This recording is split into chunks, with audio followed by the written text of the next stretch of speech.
ഇതാണ് കേട്ടോ നമ്മുടെ കർക്കിടക കഞ്ഞി. അപ്പം ഇത് ഉണ്ടാക്കി കഴിഞ്ഞ് ഞാനൊരു 5:30 ആകുമ്പോഴത്തേക്കും ഷോപ്പിലോട്ട് പോകും.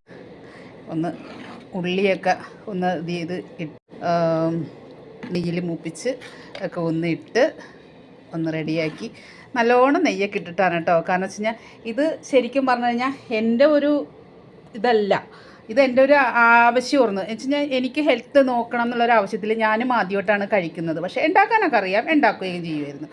അപ്പോൾ നമ്മൾ ഇതുണ്ടാക്കി നല്ല അഭിപ്രായമാണ്. ഇന്ന് 3ാമത്തെ ദിവസമാണ്. അപ്പോൾ 3 ദിവസം പറഞ്ഞ ആൾക്കാർക്കൊക്കെ 7 ദിവസം വേണമെന്ന് പറഞ്ഞ് അത് എനിക്ക് ഭയങ്കര സന്തോഷം തരുന്നൊരു കാര്യം തന്നെയാണ് കേട്ടോ. അപ്പം 7 ദിവസം കഴിഞ്ഞ് പിന്നെ ഞാൻ ഉണ്ടാക്കുന്നില്ല. കാരണം വെച്ച് കഴിഞ്ഞാൽ കടയിൽ ഷോപ്പിൽ ഓയിലും നല്ലോണം മൂവ് ആകുന്നുണ്ട്. അപ്പം ഓയിൽ എനിക്ക് അതെൻ്റെ ജീവനാണ്. അപ്പോൾ ഇതൊക്കെ നമ്മുടെ ആരോഗ്യത്തിന് വേണ്ടി ചെയ്ത കൂട്ടത്തിൽ ഞാൻ എനിക്കറിയാവുന്നവരോട് ഞാൻ പറഞ്ഞ് അവരൊക്കെ 2 കൈ നീട്ടി നമ്മളെ സ്വീകരിക്കുകയും ചെയ്തു. അപ്പോൾ ഇത് ഇനിയെല്ലാം കണ്ടെയ്നറൊക്കെ ഞാൻ ഇവിടെ ഇങ്ങനെ നിരത്തിയൊക്കെ വെച്ചേക്കണേ കേട്ടോ. അപ്പോൾ അതിലോട്ടൊക്കെ പാത്രത്തിലോട്ടൊക്കെ ആക്കണം. അപ്പോൾ ഇത് നാളെ ഇടുവോളൂ. ഇതിപ്പോൾ ഗണപതിക്ക് സമർപ്പിക്കാനായിട്ട് എടുത്ത് വെക്കണേന്ന് കേട്ടോ. ഉള്ളിയൊക്കെ ധാരാളമൊക്കെ ചേർത്തിട്ടാണ് നമ്മൾ ചെയ്യുന്നത്.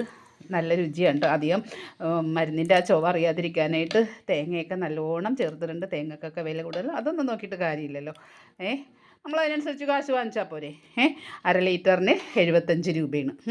അവർ തരുന്ന കാശിനുള്ള മൂല്യത്തിനുള്ള ഭക്ഷണം തന്നെയാണ് കൊടുക്കുന്നത്. ഭക്ഷണത്തിൻ്റെ കാര്യത്തിൽ നമ്മൾ ഒരു പിശുക്കും കാണിക്കാൻ പാടില്ല.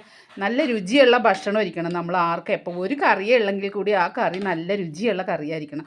ഒരു മോശം അഭിപ്രായവും നമ്മൾ പറയിപ്പിക്കരുത്. അപ്പോൾ ഇതാണ് ഇന്നത്തെ എൻ്റെ കർക്കിടകക്കഞ്ഞിയുടെ മൂകാംബിക കാച്ചി എണ്ണയുടെ വിശേഷങ്ങൾ. ഓക്കെ, മരട് നെട്ടൂരിൽ നിന്ന്.